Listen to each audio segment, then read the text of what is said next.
You know the scene. You've lived it so many times it has its own soundtrack.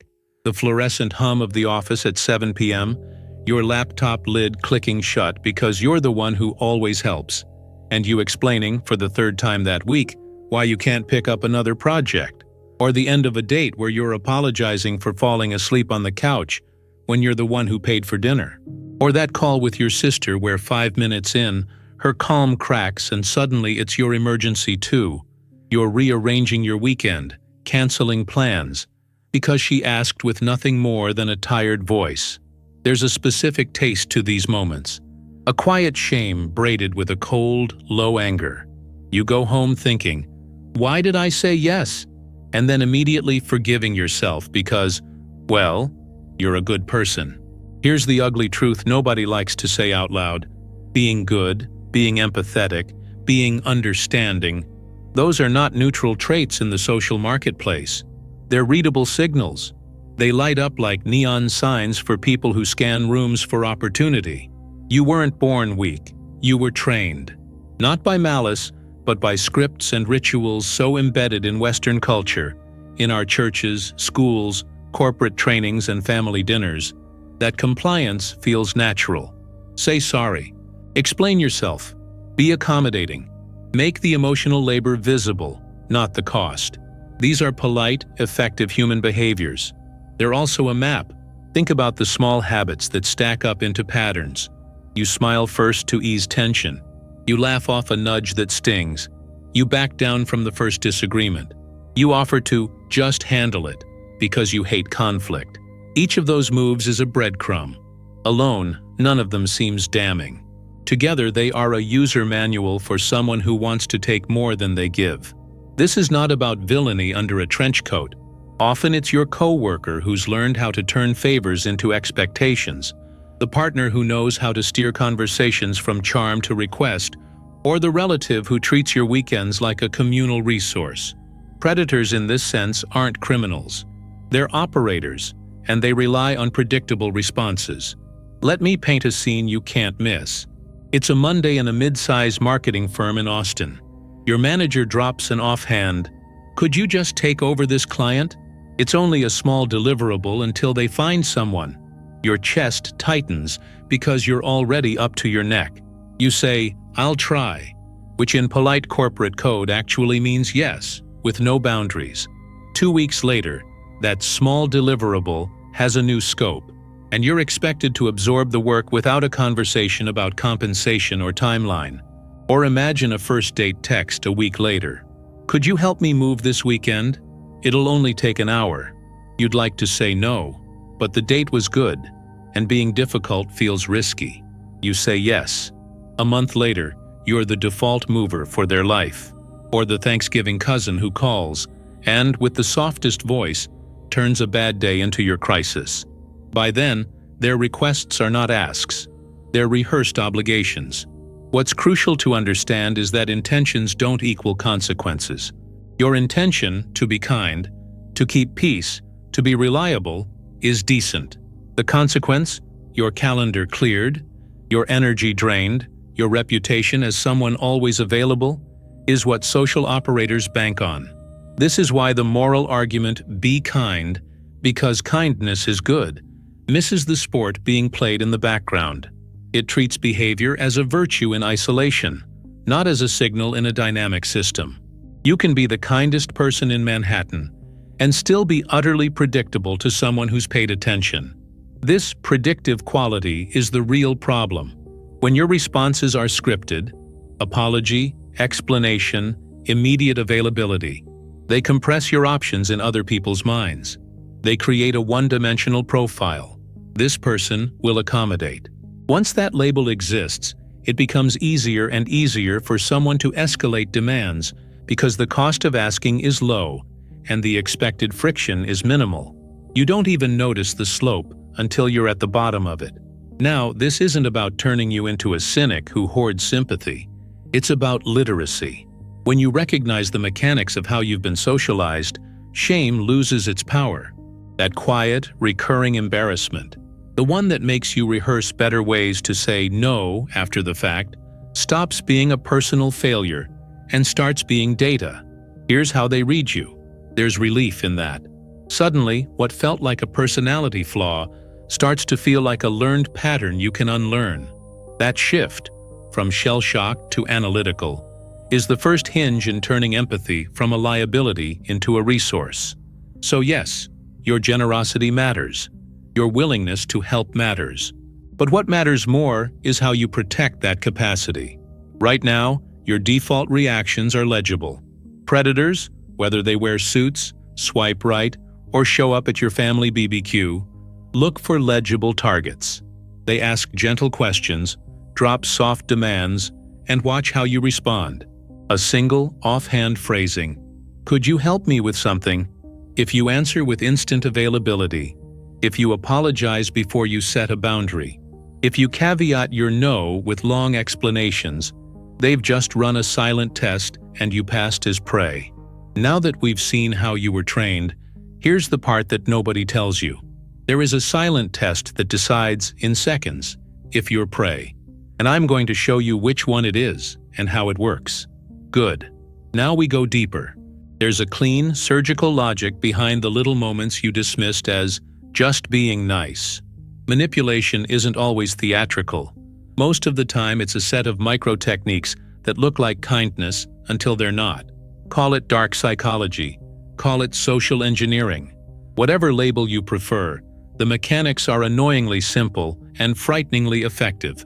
Reciprocity as a trap, guilt as a lever, mirroring as camouflage, tiny provocations as probes. They're not clever crimes, they're predictable plays. And the reason they work is that you're trained to fall for them. Start with reciprocity. Robert Cialdini didn't invent the rule. Humanity has always traded favors, but call it a bug when someone weaponizes it. The classic move is small generosity to create an outsized debt. Your coworker brings donuts to the team on Monday. Simple, harmless. 2 days later he drops, "Hey, can you finish that deck? I've got family stuff." Because you shared the donuts, your brain registers a tiny obligation. That feeling is measurable. It's not malicious at the outset. It's engineering. The operator creates an imbalance and watches how you resolve it. With gratitude, compliance, or resistance. Guilt is the next tool. It's calibrated, not wild. You don't get shouted at. You get a quiet statement that lands like a stone in a clear pond. "After everything I've done for you." Or, "You're the only one who understands me." That phrase isn't information. It's a lever. If you ever find yourself apologizing for someone else's behavior, you've been guilted. Family members and ex-partners are fluent in this dialect because it works. They've practiced phrasing that makes refusal look like betrayal. Now suddenly your no threatens a narrative, and humans don't enjoy narrative rupture, so you fold. Mirroring is subtler and more dangerous because it feels like connection. Ever meet someone who starts using your phrases, leans in when you lean in, laughs at the same timing as you? That's the chameleon effect. Chartrand and Barg showed how mimicking builds rapport automatically. It's useful in real relationships, but an operator uses it instrumentally. Mirror until you trust, then ask. The trust is manufactured. Your defenses are down before you know to raise them. Then there are micro-provocations, tiny abrasions that test the tolerance of your skin. A friend drops an offhand, "You're always so nice, it's almost funny," with a smirk. Do you laugh and explain yourself? Do you apologize for being too nice? If you respond by diminishing or qualifying, the person now knows your threshold for embarrassment and can push further. In professional settings, this shows up as veiled insults about your capacity. You're great at details, not big-picture work, designed to make you overcompensate. In dating, it's the backhanded compliment that becomes leverage for favors later. These provocations are calibration checks. How will you react when the social equilibrium is nudged? Put these together, and you see the three-step rhythm operators run in every neighborhood, office, and living room. Probing, escalation, normalization. First, a probe. A small, seemingly innocent ask or comment to test availability. Second, escalation. A bigger request once the probe succeeds or resistance is measured. Third, normalization. reframing the larger request as routine, so future asks cost less to request and less friction to extract. Watch it in a meeting. Probe. Could you take this on just for today? You hesitate. You say you'll try. Escalation. 2 weeks later, it's a multi-day task sewed into your job description without a conversation. Normalization. Your manager starts counting that extra work as part of your baseline. Or watch it in dating. Probe. I left my boxes at a friend's place. Could you help? Escalation. They start needing you for moving, errands, favors. Normalization. You become the default assistant, not a partner with boundaries. In families, it's even more artful. Probes arrive as emotional requests, escalate into moral obligations, and normalize into traditions, always at your expense. This is not paranoia. Social scientists have mapped these patterns because they're replicable across populations. Machiavelli noticed the same economy of advantage centuries ago. Men who understand human leverage get more of what they want. Modern psychology just gives us names and experiments. Reciprocity, mirroring, social proof, guilt. But the practical result is the same. People test, they map, and then they exploit. Here's the part that should make you sit up. The entire mapping requires you to be readable. Operators don't want mystery. They want data. Did you hesitate? Did you explain? Did you apologize? How fast did you agree? They collect those cues in less than 30 seconds and build a profile. That's the silent test. It's almost cynical in its efficiency. A 5-second ask, a 30-second reaction, a lifetime of expectation. If you answer with immediate availability, if you apologize before you set a boundary, if you explain yourself into compliance, you pass the test. And the room now knows how to take from you. You've seen this in meetings, dates, family dinners. You've felt the slope bend under your feet and mistaken it for a personality flaw rather than a pattern. What's important is that once you identify the rhythm, probe, escalate, normalize, you can interrupt it. That's the tactical pivot the strategist cares about. There's an inverse principle that erases the probe. Make your responses less readable, insert calibrated friction, and expose escalation as an ask again rather than a given. In behavioral terms, unreadability plus operational limits. Don't be mysterious to be cold. Be unreadable to prevent mapping. Don't be unkind. Be strategic.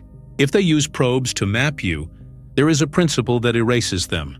And in the next block, I'll teach the practical protocols that make your empathy inaccessible to the test.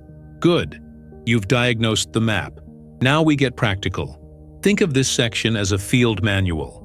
Short, cold protocols you can run in your head and your body until they become reflex. No pep talk, no kumbaya. These are operational moves that convert empathy from a passive trait into protected capital. I'm going to give you the scanner, how you read a moment in 3 beats, and 4 protocols that change how you look on a social radar. Then you'll get mini rituals you can use immediately, like tools in a kit. Do them enough and people stop seeing you as soft. They see you as a resource with hard edges. Start with the scanner. In the first 3 seconds of an interaction, you're gathering cues. Voice tone, phrasing, the slight forward lean, the casual, could you? And in the next 10 to 20 seconds, you decide how legible you'll be. That's it. Your whole future with that person compresses into those ticks. So train the scanner to ask these questions fast. 1. Is this a request or a probe? 2. Is it time-sensitive or negotiable? 3. What's my cost on a scale of 1 to 10? If you answer those 3, you can choose a calibrated response instead of reflexive giving. Protocol 1. The rule of pause. It's ridiculously simple and brutally effective. When someone asks something of you, don't answer. Not immediately. Count 6 seconds. Literally pause. Breathe. Look neutral. It feels awkward the first time. That's the point. The pause is friction. Operators hate friction. It forces them to state intention clearly and you get mental time to assess cost. In a meeting, if your manager says, "Can you take this on?" Don't say sure or "I'll try." Pause 6 seconds. Then reply, I can do this if we shift X off my plate or extend the deadline. Which do you want? By inserting pause plus condition, you turn a probe into a negotiation. Protocol 2. Transparency calibrated. This is where most people trip. They think transparency equals emotional confessional, and that vulnerability will buy kindness. It won't. The trick is to share useful context, not a biography. Instead of, "I'm really stressed because my mom's sick and I'm swamped," confession, say, "I'm currently at capacity until Friday. I can pick this up Monday if that works." Same truth, different frame. You've given concrete data that preserves your empathy, but denies emotional fishing. Operators want emotional hooks. Give them logistics instead. Protocol 3. The scale of availability. Say it quietly to yourself when asked for a favor. On a scale of 1 to 10, how available am I? If the answer is below 6, you don't commit. You can transform yes/no into conditional yes. I'm at a 4 this week. If this is urgent, I can help for 2 hours Saturday with a X swap, or we can schedule for next week. Yes, that sounds transactional. Good. You're trading time like a scarce resource because it is. You protect your bandwidth and train others to value it. Protocol 4. The ritual of boundary. The ledger. Keep a simple log on your phone or notes app labeled favors. Every time you do an out-of-scope task for someone, covering a shift, moving boxes, picking up a project, write it down with date and time spent. At the end of 2 weeks, you'll see the math. Favors add up. When patterns emerge, bring the ledger into conversation. I've been covering X for the last month. See notes. I can continue, but it needs to be compensated with Y or delegated to Z. The ledger is not punitive. It's evidence. It removes the subjective guilt and replaces it with numbers. Now a couple of tactical scripts you can borrow and adapt. In the office, I can take this if we shift the following tasks to someone else, or we adjust the timeline. Which option do you prefer? On a date or friend ask, "I'm glad to help. I have limited time this weekend. I can give X hours. Do you want me to help Saturday morning? Or should I connect you with someone else?" To family, "I hear you. I can be there for X hours on Sunday. If you need more help, I'll bring a list of community resources." Short, calm, factual. No apology, no long explanation, no guilt. Posture matters too. You're not only changing words, you're changing the story your body tells. Stand upright, shoulders back but relaxed. Keep your palms visible, it reads as honest. And lower the volume of your voice by a fractional degree to signal control. People infer confidence from micro-behavior. You don't have to glare, you just have to occupy your space without shrinking. Practice in the mirror or on a short video. The first time you intentionally pause and answer like this, you'll feel the power difference in someone's face across from you. Now the mini rituals. Do them for 24 to 72 hours, and notice how people respond. 1. The 6-second pause. Respond only after a 6-second silence. 2. The 1 to 10 availability check. Mentally assign a number before committing. 3. The favors ledger. Log every out-of-scope request and review weekly. 4. The transparency swap. When asked for personal context, respond with logistical data instead of emotional detail. Repeat the slogans, "I protect my empathy like capital," and "You don't get access just because you asked." Say them mentally when you feel guilt crawl in. These moves are not cruelty. They're filters. They'll expose two populations quickly. Those who respect boundaries and recalibrate, they'll accept the conditions or negotiate fairly. And those who escalate, the escalators will test again. They'll guilt, triangulate, or try social sabotage. That's when your ledger and documented boundaries matter. You don't need to win a battle of feelings. You need to enforce predictable consequences. Start small. Say no to one low-consequence ask this week and record the reaction. That's your data. The goal is not to be unreadable for its own sake. The goal is to be unreadable enough that you stop being mapped as prey. Here's the promise. These protocols are fast to learn and brutal in effect. They work because they convert soft signals into clear choices, and choices are harder to exploit. Tomorrow I'll give you 3 experiments. Concrete interactions you can run in real life to see who's testing you and who's not. Do them. The world rewards the predictable. Make your predictability count for you, not against you. Okay? Field test time. Below are 3 real-world experiments you can run in the next 24 hours, each one designed to expose who's testing you and who respects boundaries. I'll walk the scene, tell you the silent test they're running, give you the exact calibrated response to use in the moment, and then explain the consequence ladder, what to do if they escalate. Keep it sharp. These are drills, not philosophy. First scenario, the meeting favor. The classic, could you just take this on? This usually happens on a Tuesday at 4:30 p.m., with a Slack ping and a smile. The probe, it's a small deliverable, just for now. The test is speed and ambiguity. If you answer instantly with empathy, I'll try, or no problem, they map you as available. Your immediate calibrated response, the 6-second pause, then a conditional reply out loud and in writing. Say, I can take it if we move X off my plate or extend the deadline. Which do you prefer? Then follow up immediately in the channel or email. Per today's meeting, I'm available to take the client redesign if we shift the weekly analytics work to Priya or extend the deadline to April 18th. Please confirm. That last line does 2 things. It turns a verbal probe into a documented negotiation, and it forces them to pick an option. Signals of predatory behavior here. Pressure to avoid documentation, minimizing your condition. It'll only be for a couple hours. Or emotional bait. You always step up for the team. Escalation ladder.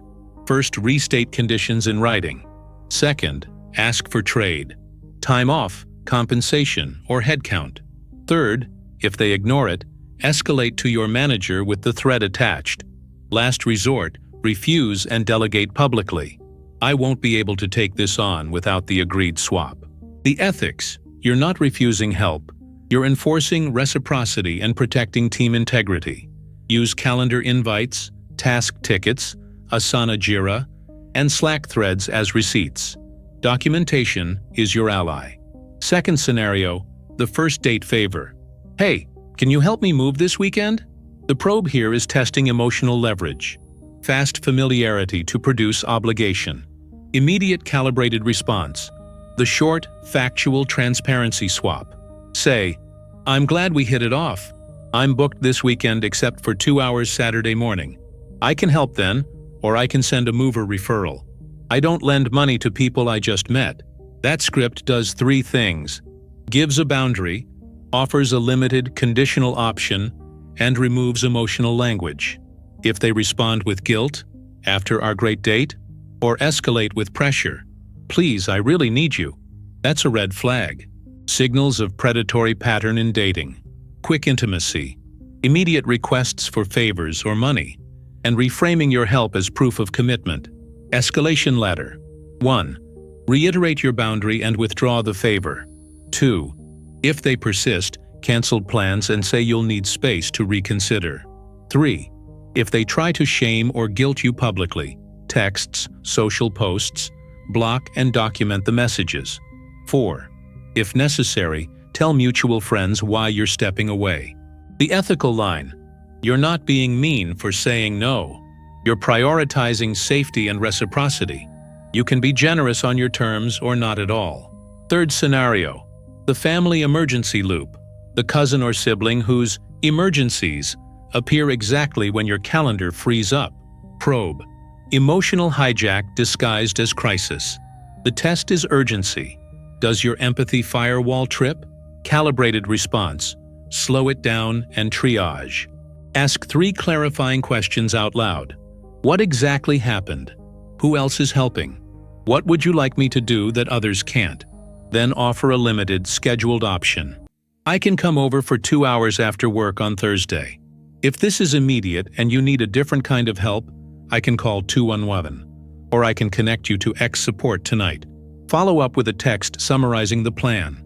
I'll be there Thursday 6 to 8 p.m. If anything changes, call me and I'll reassess. Predatory family signals. stories that loop but never resolve, emotional loans framed as moral obligations, and statements designed to provoke guilt. You're the only one who understands me. Escalation ladder. 1. Keep a running log of incidents and time spent. Favors ledger. 2. Enforce a boundary. Reduce frequency of unscheduled help. 3. Offer alternatives like professional or community resources. 4. If manipulation continues, organize a family boundary meeting or limit contact. The key is to combine compassion with structure. "I love you, but I can't rearrange my life every time" is both honest and humane. Across all three scenarios, the common defensive moves are the same. Pause, respond with conditions, document everything, and escalate consequences in predictable increments. The scripts you use should be calm, factual, and repeatable. That's what makes them ethical. Not cruelty, but consistency. People who respect you will accept the conditions or negotiate reasonably. Operators will escalate, test again, or try social sabotage. A quick note on documentation. Always follow a verbal boundary with written confirmation. Email, Slack, text. Pick one channel and keep receipts. Put dates, times, scope, and agreed swaps in writing. In work contexts, make changes visible in task trackers and calendar invites. In family cases, follow up with a text confirming plans. Documentation neutralizes emotional gaslighting. It turns feelings into evidence. Finally, expect escalation.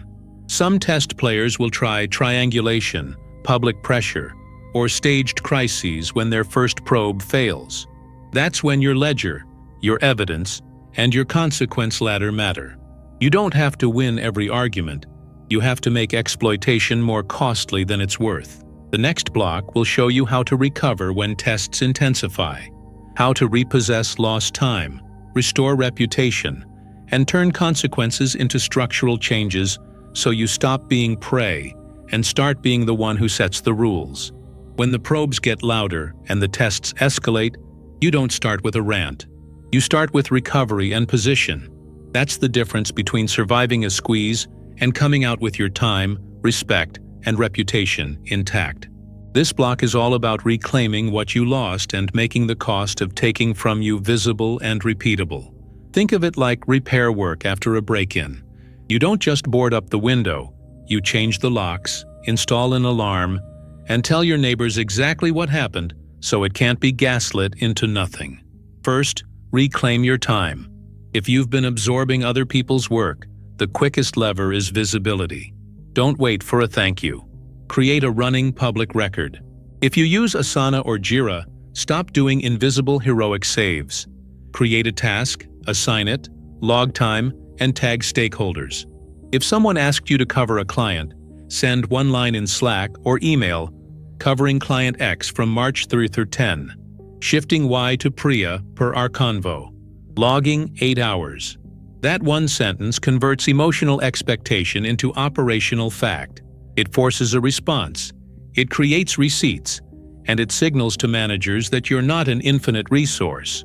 Bonus: your LinkedIn and weekly status update become tools for reputational recovery.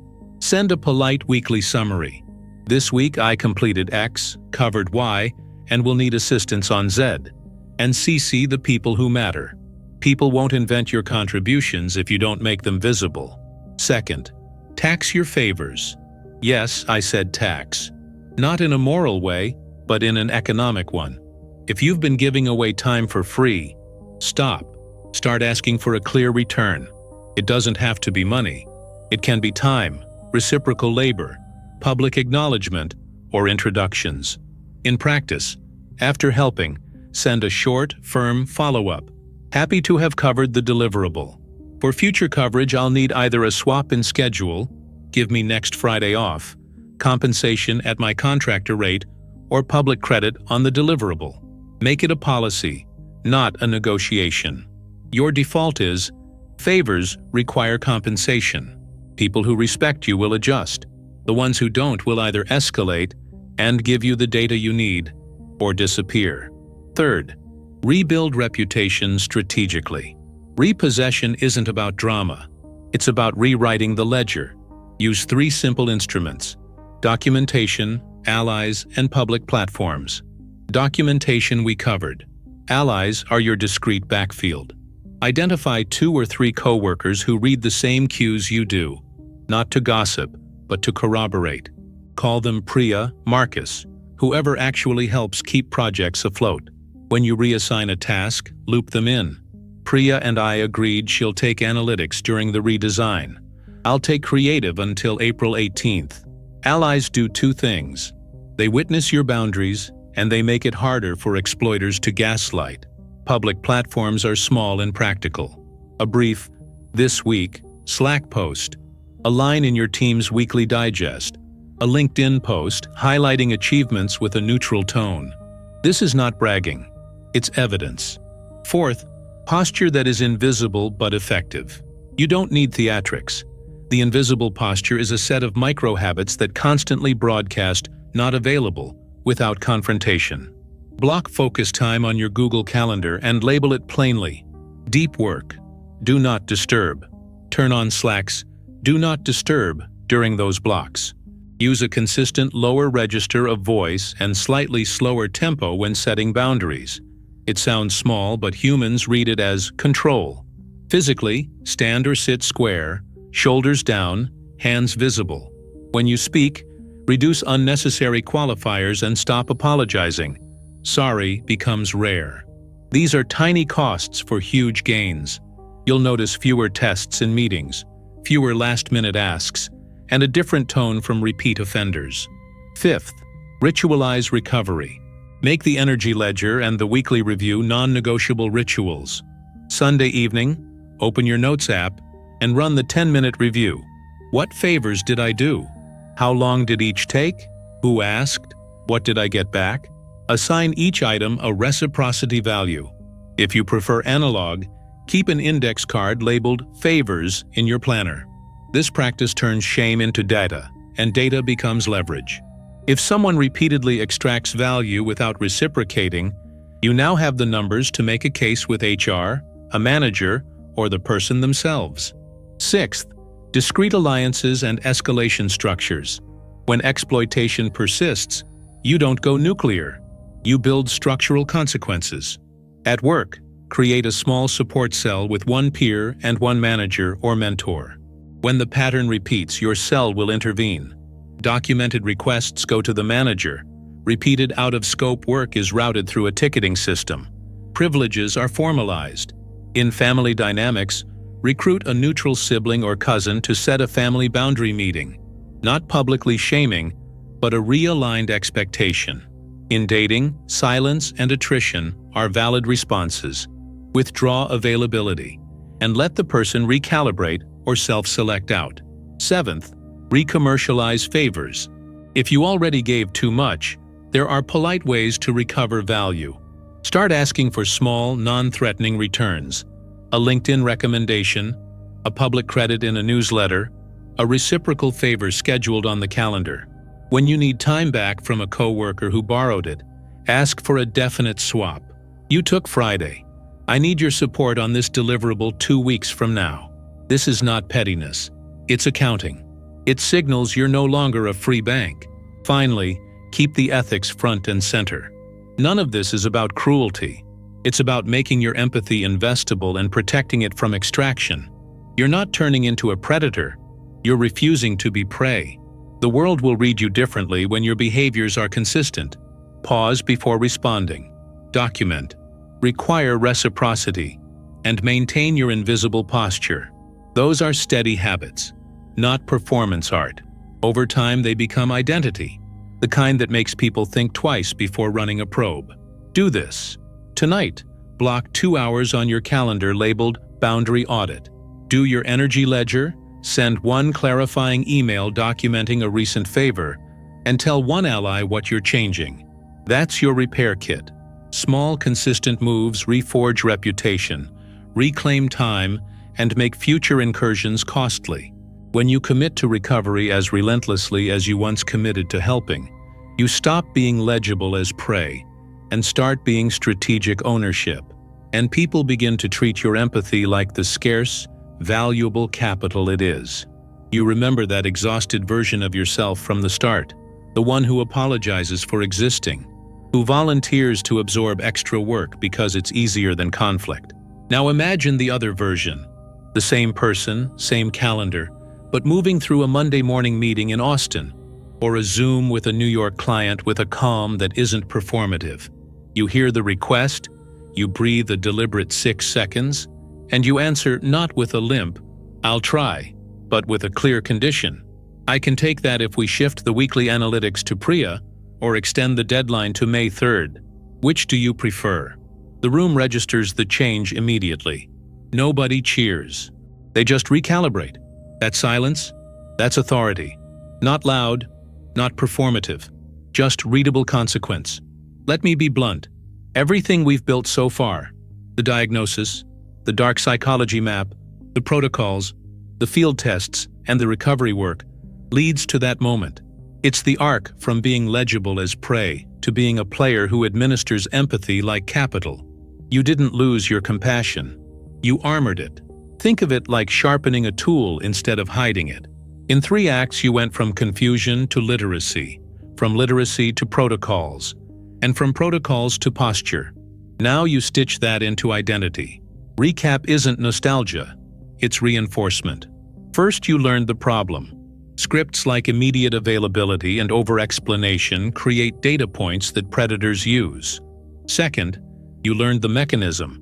Probes, escalations, and normalization that 3-step rhythm operators use across Slack, Tinder, and Thanksgiving calls. Third, you learned practical moves. Pause, calibrated transparency, scale of availability, and the favors ledger. Fourth, you practiced experiments that exposed who respects you and who exploits you. Fifth, you repaired public documentation, allies, taxing favors, and invisible posture. Each piece alone shifts behavior. Together, they reroute how people read you. Here's the ethical line I want to make iron clear. This is defense, not retribution. You're not training to savor someone else's discomfort. You're training so your empathy buys leverage for things that matter. Your work, your relationships, your life. If you treat empathy like unlimited free bandwidth, you'll always be the default. If you treat it like scarce capital, something you allocate with intention, it becomes a strategic advantage. You can still be generous. You'll just be generous on terms that keep you in the game. I want you to picture 3 small wins that prove the point. Maybe it's a promotion at that marketing agency because you stopped taking invisible work and started logging wins in Asana and your weekly Slack digest. Maybe it's a relationship where chores and favors are exchanged fairly because you made one simple rule: no weekend favors without a reciprocal plan. Maybe it's mom calling with an emergency and you responding with questions instead of rearranging your life. And for once, she hears you and gets help from a neighbor or a service like Meals on Wheels. Those wins aren't flashy. They're quiet shifts in cost structure. They're proof that boundaries translate into outcomes. Now here's a single, concrete rule to start today. No theater, no negotiation. Pick one low-stakes interaction in the next 24 hours and apply this rule. The rule of pause plus condition.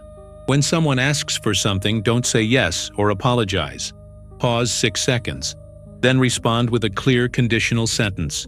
I can do X if Y changes or if Z compensates. Put it in writing immediately. Slack, text, email. Somewhere with a timestamp. That's your ritual for today. One rule. One visible action. It's small enough to be done and big enough to change the next interaction's trajectory. Pair that with 2 identity mantras to repeat when guilt creeps in. Say them under your breath like an anchor. I protect my empathy like capital. And my yes has conditions. They sound blunt because they are. They rewire shame into steady, operative language. Repeat them while you breathe the 6-second pause. They will feel strange at first. That's the point. The awkwardness is friction you are building into social engines to keep operators from mapping you. Also, pick one micro-ritual to keep for the week. The favors ledger. Open your notes app or the voice memo on your phone and start a list. Today, log every request you fulfill outside your job description or normal life role. Time it, date it, and add one sentence about the expectation that followed. 2 weeks in, you'll have data that cuts through anyone's attempt to gaslight you. Numbers are neutral. Use them. Here's the real test. Ethics and recovery when a probe escalates. If someone tries to manipulate or triangulate after you've set a condition, don't collapse into moral theater. Restate your conditions, document the interaction, and apply the consequence ladder you rehearsed. Restate in writing. Propose trade. Escalate to manager or mediator. Withdraw availability. You're not seeking drama.